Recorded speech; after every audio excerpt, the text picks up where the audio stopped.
So thank you for rejoining us this afternoon. I know it's a long afternoon for everybody. I hope you've all been able to look at the fantastic stalls, just showcasing some of the great work that's going on around the city in palliative end-of-life care and dementia. I just want to introduce myself. For those of you who don't know me, I'm Anne Noble. I'm a GP at Wincobank Medical Centre, and for the last 12 months I've been working for the ICB as a GP advisor around palliative end-of-life care. So as part of my role, I'm here to support GPs, so please do email me, and my email's up here. And that we also have a palliative care WhatsApp group. I promise it's a quiet one, so if you want to email me and add yourself to that, it's mainly for sharing educational resources and just sharing bits of best practice and issues. So we've got a QR code here which just links to some resources, bits and bobs that I've developed over the year, some information for people preparing for CQC inspections in end-of-life care, and also a guide to the medical examiner changes. I just want to thank the speakers for today. We're lucky in general practice in Sheffield to have a great specialist palliative care team supporting us, so thank you very much.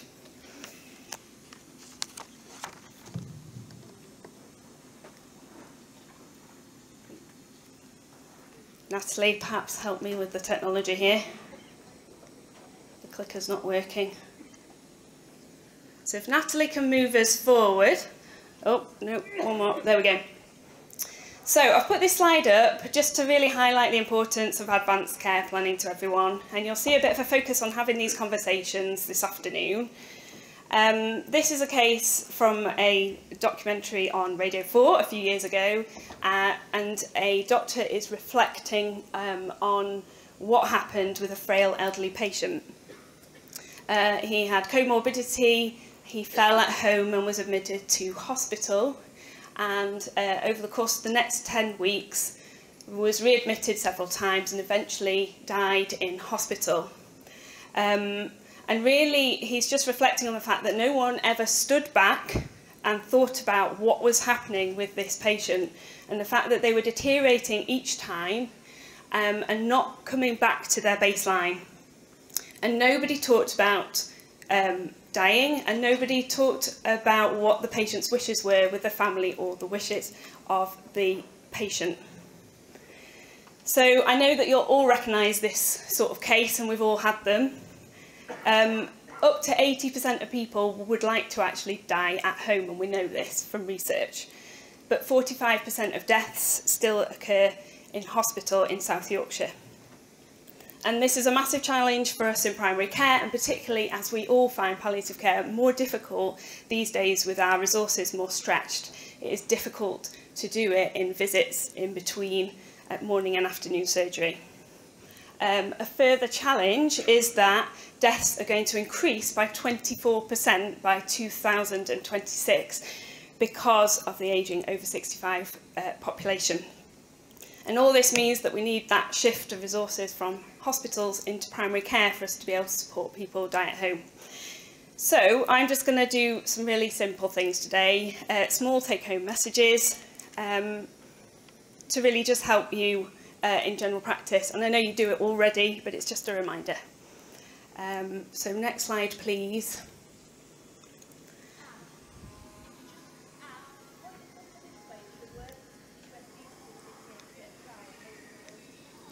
Still trying? No.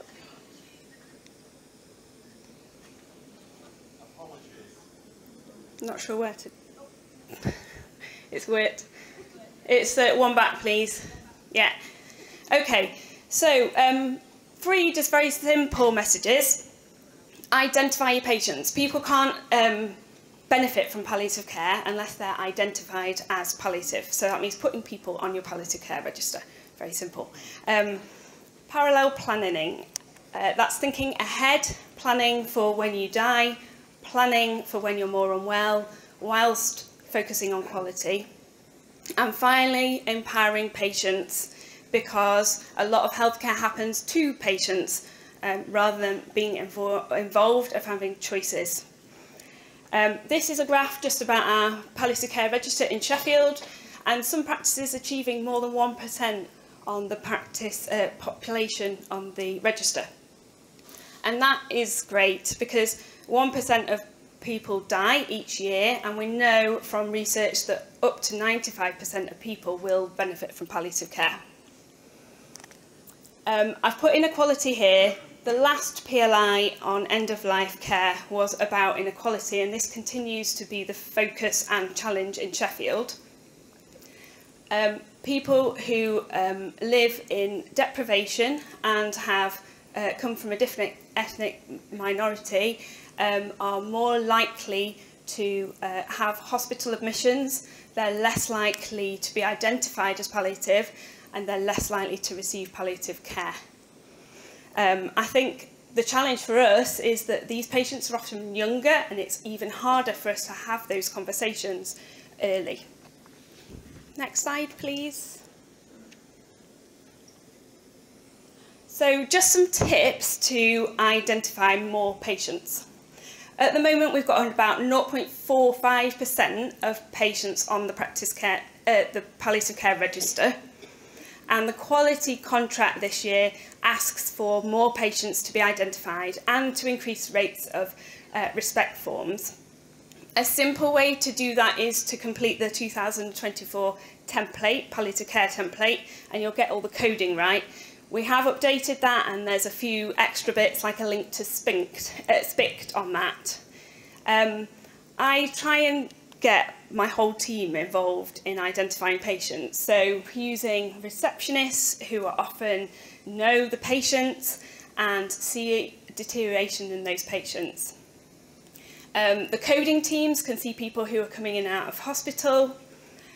District nurses, I did a session for them earlier in the year, encouraging them to contact us to suggest people for the palliative care register.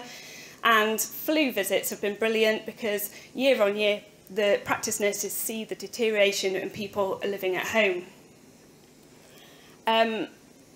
I've put about the Ardens end of life and frailty searches here. If anyone hasn't seen those, they're just quite handy for generating lists of people who've got lots of hospital admissions or certain conditions that might just give you ideas. And then we bring all those together and discuss them at the palliative care register. I've put visible notes. Since patients can see their records, I've become a little bit more hesitant about putting people on the palliative care register because they can see it, and so it makes me feel a bit nervous. So we've got a way around that, is just to keep a list of people who we think might be palliative, and we've got a waiting list on System 1 to do that. We'll invite people in, explore with them what their understanding of their illness is, and use it as just a way in to discuss advanced care planning. So, SR1 benefits. What are the benefits of going on the palliative care register? For me, it's just, if you code it as a problem, it comes up in out-of-hours consultations and in A&E, and it means that somebody might just step back and think, what are we trying to achieve with this patient? Are we trying to achieve a cure, or are we thinking about a more comfort-based approach? There may be some financial benefits, and you can complete an SR1 form, which is a special rules form, through the palliative care template, and that gives people access to benefits more urgently that they're eligible for. That's for those of you who are a bit old like me, this is what was the DS 1500. And the difference with that is that it's 12 months. So if you think somebody's in the last 12 months, and there's no problem with getting it wrong. Okay, next slide, please. So I've just talked about SPICT. I know you won't be able to see this, but sorry, next slide.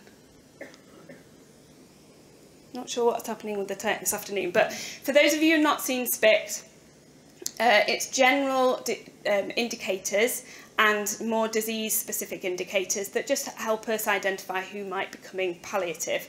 And the one that I've put on is SPICT for All, which is a a sort of more simplified version with simplified language. And I think that's really helpful for perhaps using care homes, for healthcare assistants, and I've been using it with the receptionist at Winterbank, and she uses it to think about patients and look at her coding when she's coding people to suggest people to me for the palliative care register. I think we're completely stuck, so apologies for that.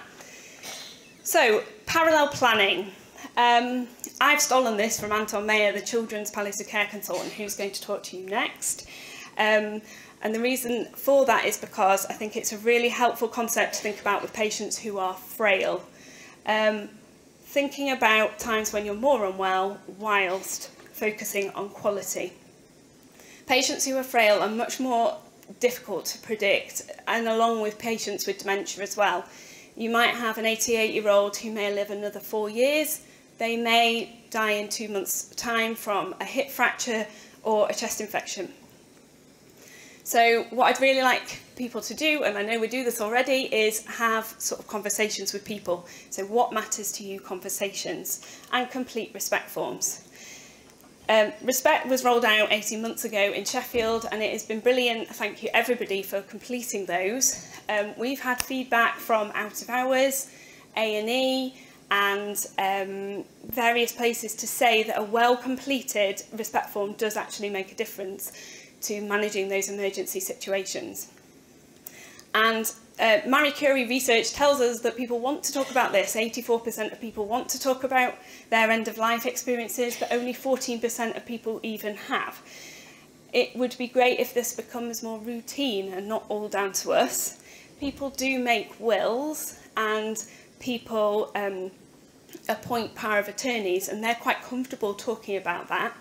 And that's a way in sometimes for us talking about prior to dying and their end-of-life wishes.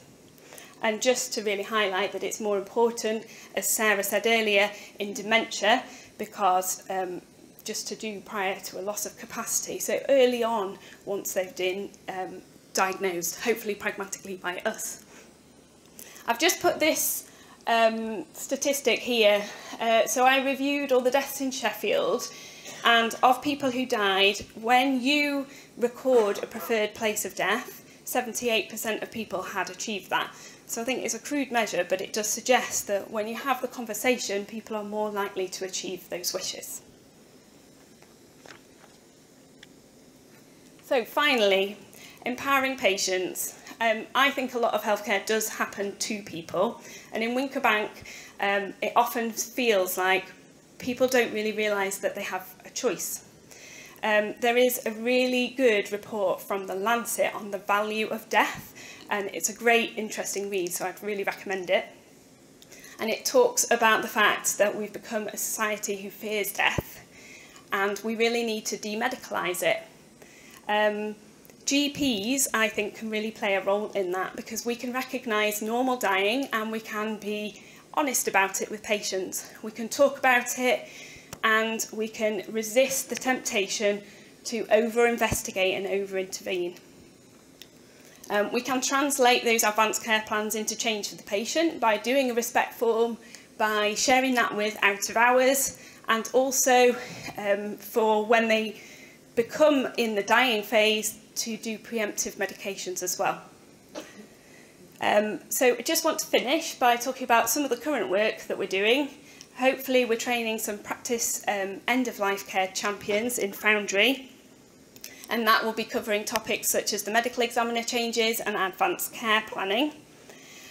Compassionate Sheffield, who've got a stall over there, are doing brilliant work in the areas of demedicalisation of death and talking to communities about normal death and dying, and they've done a lot of work about advanced care planning. So patients may come and see you to discuss their advanced care plans. Because we can't do all of this ourselves, and actually it needs to be something that people do on their own and then come and tell us about. We're working with STH to really look at improving processes for the handover of the dying patient. And I'm hoping that we can get a bit more specialist support for when people go into hospital to give us an idea of actually what would benefit that patient. such as respiratory support for patients with COPD. In Sheffield, there's loads of really good work going on already, and I think Glenn is in the audience somewhere, who's paramedic. Hi Glenn, thank you. So he is doing dedicated advanced care planning visits within his network, which is absolutely fantastic. And there are other areas that are doing similar work with nurses and GP trainees doing frailty visits as well. And that's something I've been lucky enough to be supported to do in my practice as well. And we're just trying to take it out of the normal visit work and put it into a bit more sort of planned work. So I'm going to finish there and hand over to Anton. Thank you very much.